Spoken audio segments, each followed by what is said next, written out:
أعوذ بالله من الشيطان الرجيم بسم الله الرحمن الرحيم No, I stand here.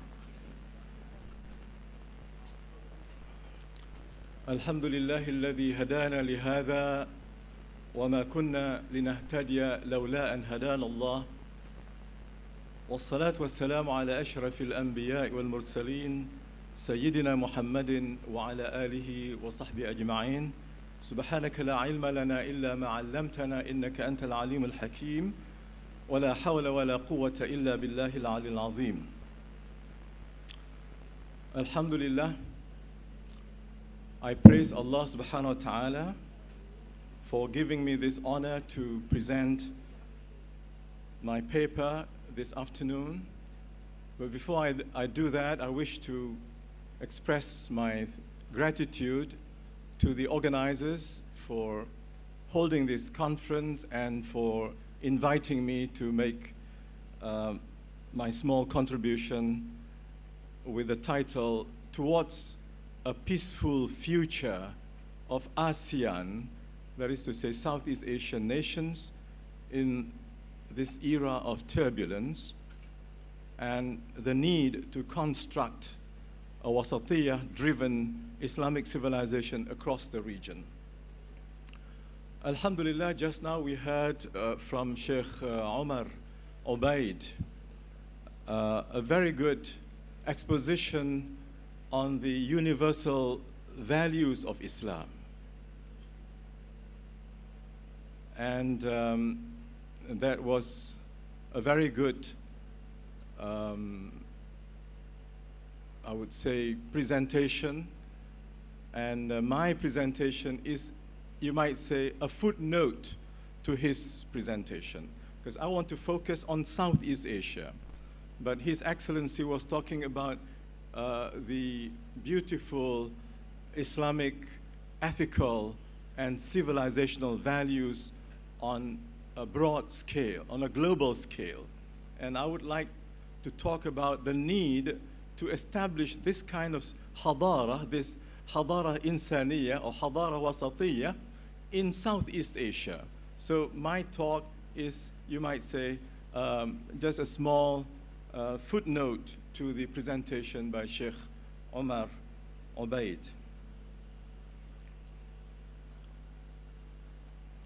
I do not have much time, and I would like to just to find out from the organizers what time should I finish. You tell me, please. This is part of Hadara Islamiyya, is observing time. 15 minutes, alhamdulillah, thank you. It's okay. So 15 minutes, that's good. Because I present this paper, you may have a copy of the paper. I have written the paper with about 18 pages. I will try to give you the main points in 15 minutes, inshallah.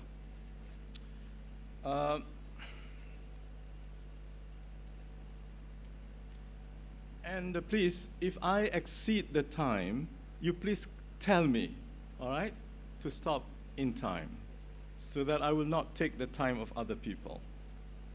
So my concern is, how do we establish this civilization on the basis of the concept, or you might say the manhaj of al-wasatiyya?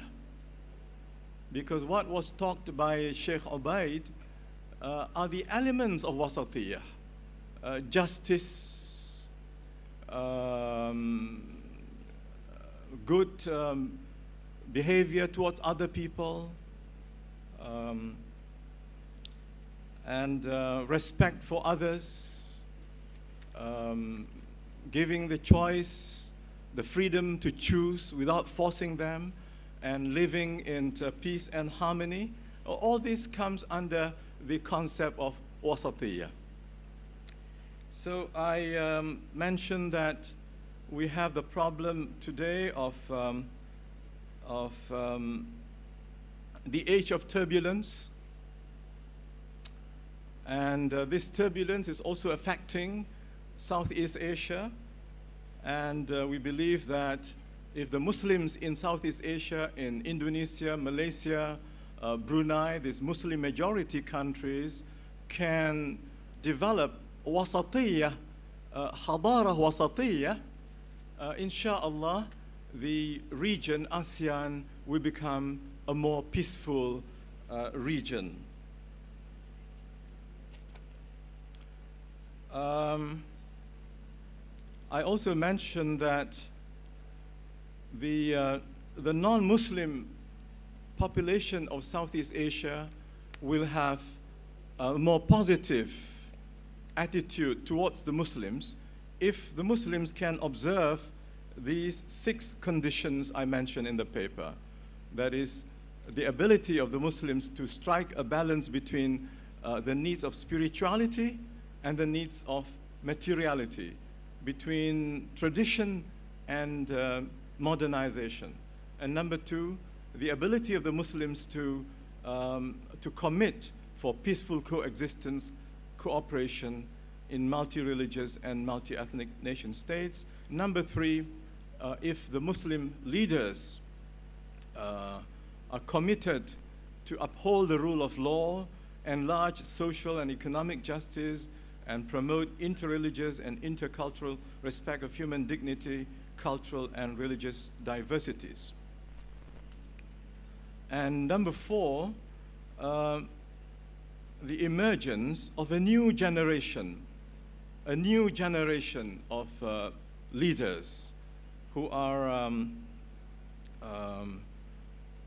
characterized by moral excellence, by holistic knowledge, and giving priorities to the social welfare and economic well-being of the masses.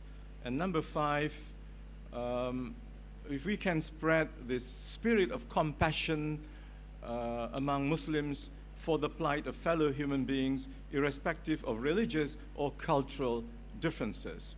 And number 6, concern about the environment.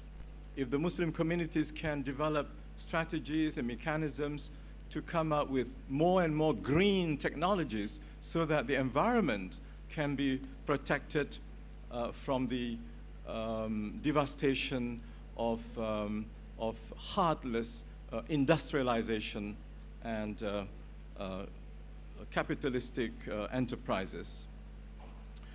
And then I mentioned about Islamophobia in the West, and also Islamophobia in our region as a result of Western media.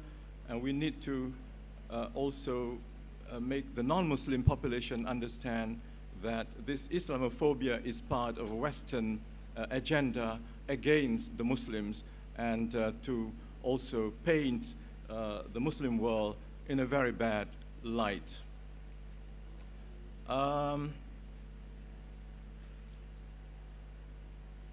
I talk about this wasatiyah-oriented civilization, which is characterized by justice, moral excellence, and balance between the extremes of laxity and liberality on the one hand, and the extremes of rigidity and radicalism on the other, across Southeast Asia. And this requires long-term planning.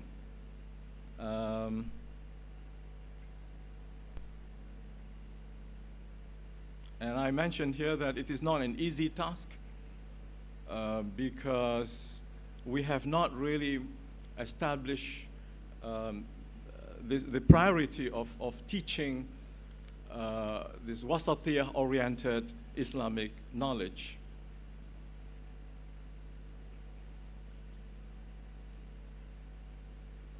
But, okay, I will move on to the specter of turbulence, turmoil, and disorder affecting Southeast Asian region. I talk about 6 mega trends in Southeast Asia. We have to be careful about these 6 mega trends. The first is the rise of Asia Pacific, which is okay, because the second is the widening impact of the process of democratization and secularization of political systems in East Asia, in Asia Pacific and Southeast Asia. And the third is the emergence of religious fundamentalism, extremism, and militancy among Muslims, Christian, and Buddhist communities in ASEAN communities. We have seen what happened, what has been going on in Myanmar, which is to me a manifestation of Buddhist extremism. We have also seen manifestations of Christian fundamentalism and also extremism in the Philippines.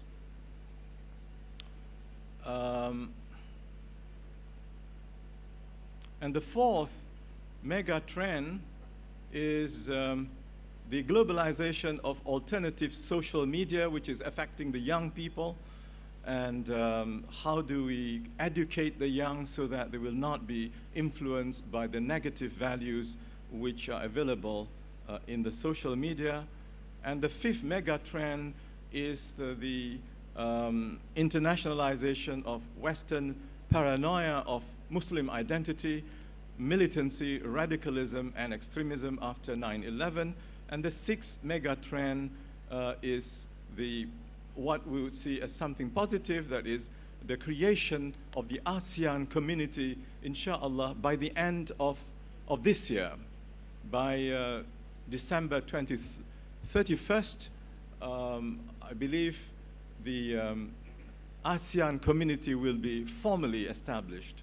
And so we need to work within that context of what is going to be called the ASEAN community. And I believe that it's possible for Muslims in Southeast Asia, particularly Malaysia, Indonesia, Brunei, to push forward the agenda for establishing this Wasatiyah civilization and make it also something that is appreciated by Thailand, by Myanmar, by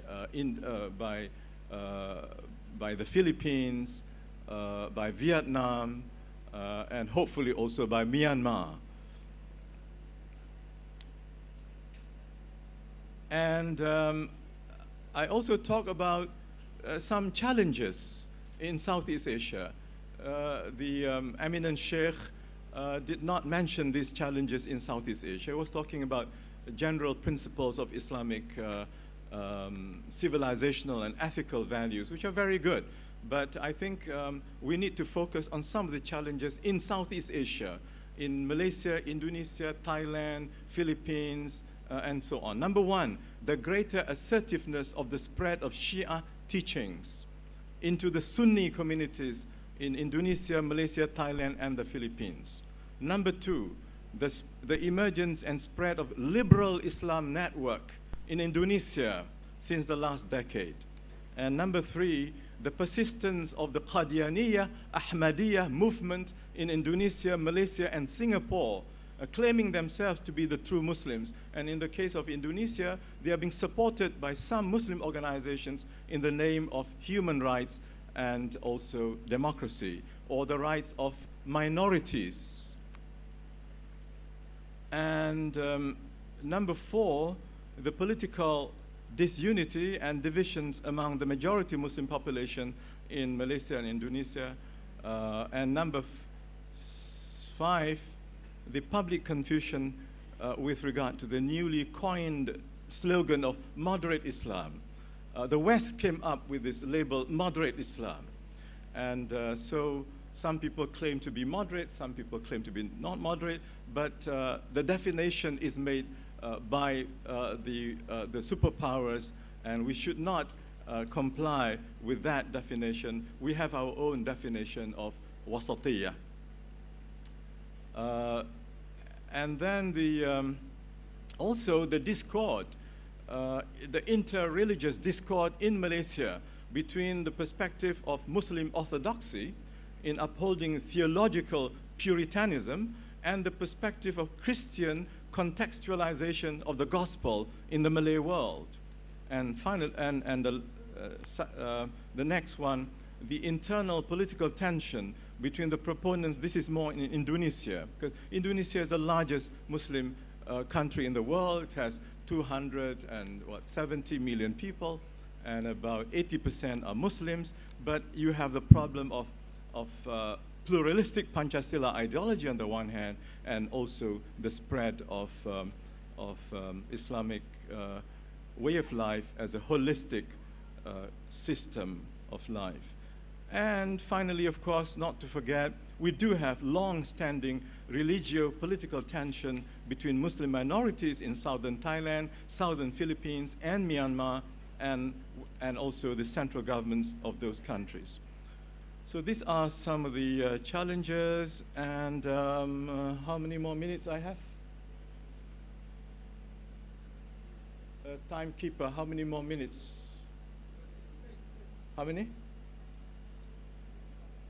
5 more minutes. Okay, thank you. I also mentioned about ISIL and the challenge of ISIL.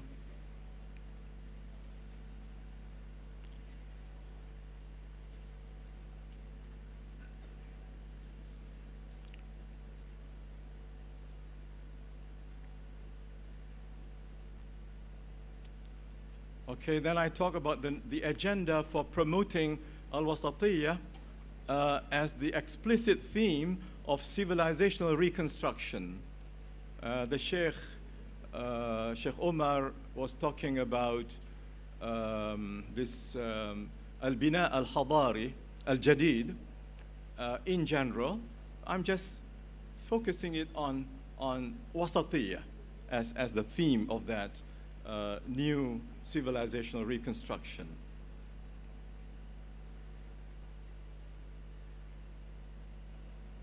Then I give also the meaning of Ummah Wasat according to the Quran, and also according to Abu al-Ala Maududi and also Muhammad Asad, and the implications of Wasatiyya. And finally,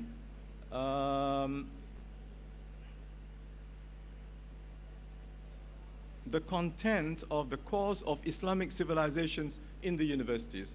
So maybe in the next 4 minutes, I'd like to share with you this part, because we do have courses on Islamic civilization being taught in Indonesia, Malaysia, Brunei, maybe also here in this college, and many other countries. I believe that we need to revisit the curriculum for Islamic civilization to incorporate the elements of Wasatiyya, and also to address the issues which are being faced by Muslims in this era of uncertainty. So I'll read this part. We hope that in the process of reviewing, revising, or improving the course on Islamic civilization in universities in ASEAN region, the theme of al-Wasatiyya is given greater prominence, and the goal of actualizing the Ummah Wasat civilization as a regional transnational objective in the 21st century is also discussed. So I hope that different countries, Brunei, Malaysia, Indonesia, hopefully also Muslim organizations here and also in the Philippines, will revise the curriculum on Islamic civilization.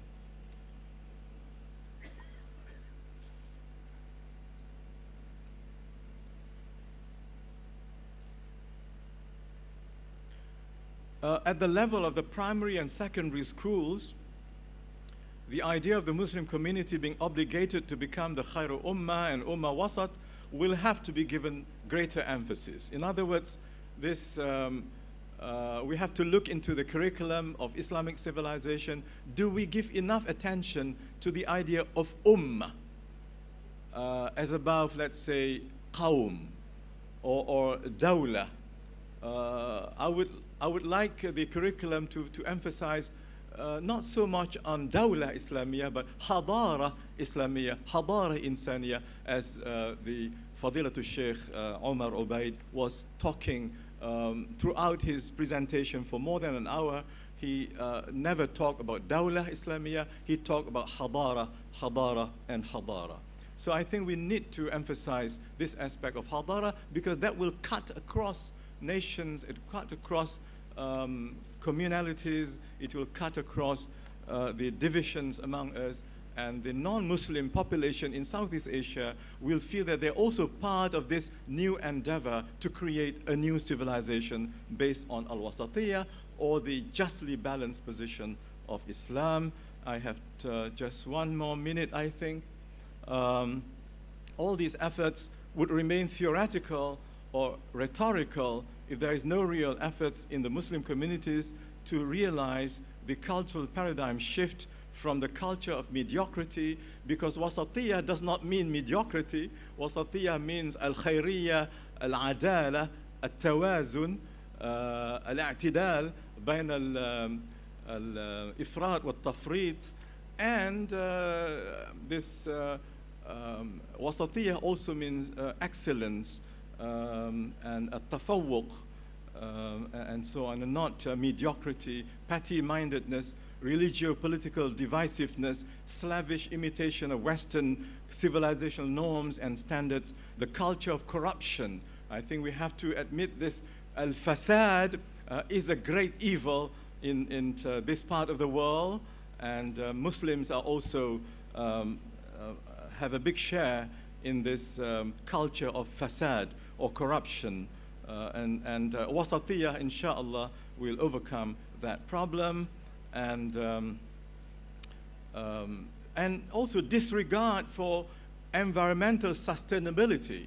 We hope that, inshallah, the Muslims in Southeast Asia will, together with the non-Muslim population, can work together to save the environment, because the environment is being ravaged, and down another 50 years down the line, we may not have enough clean water, enough energy, for everybody, not just Muslims, to survive in this new era of turbulence. And finally, I would like to urge that, that Muslim ministers of education and also ministers of religious affairs, particularly Indonesia, Malaysia, Brunei, and also Thailand and Singapore, Philippines, can sit together in the ASEAN Forum to urge the educational institutions to revise the curriculum on Islamic civilization in light of the concept of wasatiyah, and also in light of the new realities, the challenges which I have mentioned earlier. أقول قولي هذا وأستغفر الله لي ولكم والسلام عليكم ورحمة الله وبركاته.